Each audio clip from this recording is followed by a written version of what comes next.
January 10, 1996, isinilang ang isang babaeng nagngangalang Magdalena Vallada sa bayan ng Santa Isabel, Kawit, Cavite. Sino si Lena sa'yo?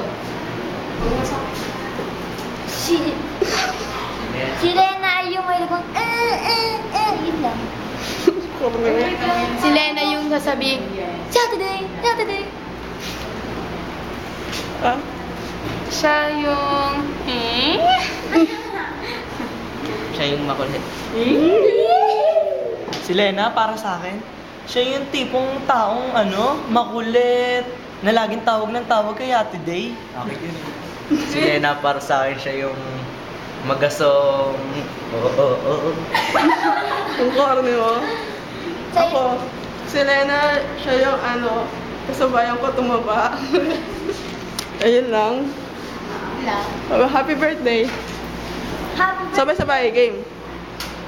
1, 2, 3, go. Happy birthday!